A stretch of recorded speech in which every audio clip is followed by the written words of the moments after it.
What is success? అందరి point of వ్యూలో success ఏంటంటే బోల్డ్ డబ్బులు వచ్చినాయి, మన బ్యాంక్ లో బోల్డ్ బ్యాంక్ బ్యాలెన్స్ ఉంది, బోల్డ్ ప్రాపర్టీస్ ఉన్నాయి, ఒక 3 ఇళ్ళు ఉన్నాయి, 3 ప్లాట్లు ఉన్నాయి, ఒక ఇంత పొలం ఉంది అని అనుకుంటారు. ఇది సక్సెస్ చాలా మంది దృష్టిలో. నా ఉద్దేశంలో సక్సెస్ ఏంటంటే ఇప్పుడు నేను ఇక్కడ కూర్చున్నా, నాకు రసగుల్లా తినాలని ఇమ్మీడియట్ గా నేను తినగలిగాను అనుకోండి, అది సక్సెస్.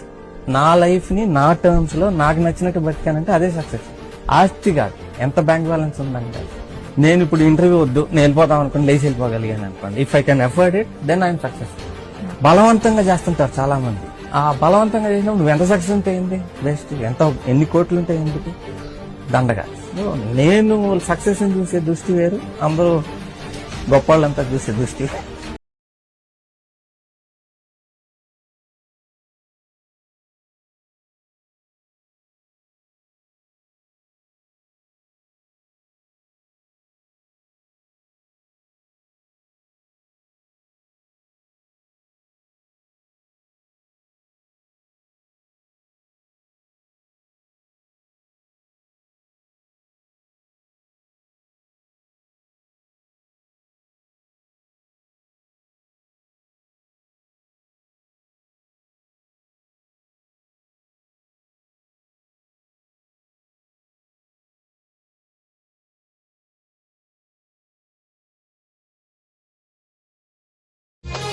అందమైన కలలకు తీరం, అమృతాలు కురిసే తీరం, మా ఇల్లు ప్రేమాలయం, దేవుళ్ళ జన్మాలయం, సంక్రాంతి ప్రతిదినం.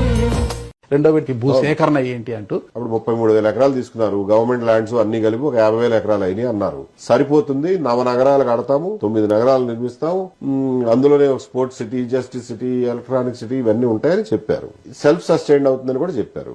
సెల్ఫ్ ఫైనాన్సింగ్ ప్రాజెక్ట్ ఇది. ఒక్క పైసా గవర్నమెంట్ డబ్బులు అవసరం లేదు. సో అని మీరే చెప్పారు. మరి వాళ్ళ అదన్నీ సరిపోదంటారు, అది మున్సిపాలిటీగా మిగిలిపోతుంది అంటారు, మళ్ళా ఇంకొక స్పోర్ట్స్ సిటీ కావాలంటారు. ఇదంతా ఏంటి అనేది మేము వేస్తున్నటువంటి ప్రశ్న. ప్రజలను ఒప్పించారా? ప్రజల దగ్గరికి వెళ్లారా? అన్ని వివరాలు ప్రజల ముందు ఉంచారా? పారదర్శకంగా వ్యవహరించారా? చర్చించారా? లేకపోతే ఒక అఖిలపక్ష సమావేశం పెట్టారా? ప్రజలందరికీ చెప్పాలిగా. ఏకపక్షంగా మనం జీవోల మీద జీవోలు జారీ చేసి గబగబా తీసేసుకుంటే రేపు పొద్దున దాన్ని భరించాల్సిన, ఆ బరువు భరించాల్సింది భావితరాలు.